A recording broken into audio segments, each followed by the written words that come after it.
बरेली के पास एक छोटा सा गांव था, रामपुरवा। गांव छोटा था पर दिलों का आकार बड़ा। खेतों में सरसों ऐसे लहराती थी जैसे पीली दुपट्टे में सजी कोई दुल्हन। शाम होते ही बैलों की घंटियों के टन टन और दूर मस्जिद की अजान दोनों मिलकर एक अजीब सी शांति पैदा कर देते थे। इसी गांव में रहती थी छोटी। असली नाम चंदा। उम्र बस 12 साल, लेकिन आंखों में पूरी दुनिया देखने का सपना। उसके पापा किसानी करते थे और माँ दिन भर घर का काम।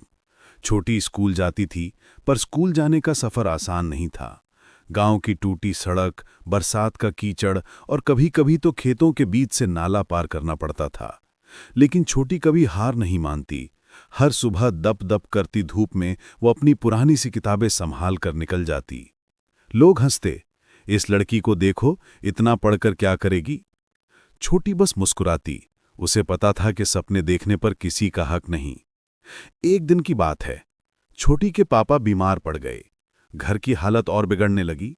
माँ ने कहा, बेटी कुछ दिनों के लिए स्कूल छोड़ दे, घर में हाथ बटाना पड़ेगा। ये सुनकर छोटी की आंखें भर आईं, पर उसने सिर हिलाकर हां कर दिया। उस रात वो छत पर लेटी आसमान देख रही थी। तारों का झुंड उसे अपने सपनों जैसा लग रहा था, दूर भी और पास भी। अगली सुबह स्कूल की मैडम उसके घर पहुंच गईं। उन्होंने छोटी की आंखों के नीचे थकान देखी तो समझ गईं।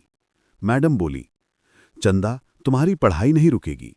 मैं रोज तुमको घर पर पढ़ाने आऊंगी। इतना सुनते ही छोटी फूट पड़ी।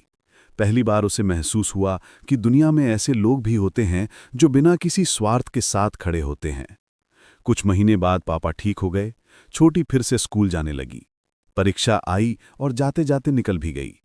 और जिस दिन रिजल्ट आया, पूरे गांव में ढोल नहीं बजा, लेकिन लोगों के चेहरे पर मुस्कान ऐसे खिली जैसे बरसों बाद मेघा बरसी हो। छोटी पूरे जिले में टॉप कर गई थी। गांव के बुजुर्ग बोले, इस लड़की ने हमारे गांव का नाम रोशन कर दिया।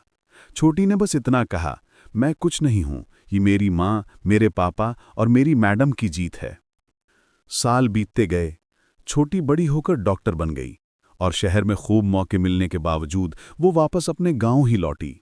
जब किसी ने पूछा, इतनी पढ़ाई के बाद गांव क्यों वापस आ गई, छोटी मुस्कुराई और बोली, क्योंकि सपने मैंने यहीं से देखे थे और जिसकी मिट्टी सपने देती है उसी मिट्टी को लौटाना भी चाहिए।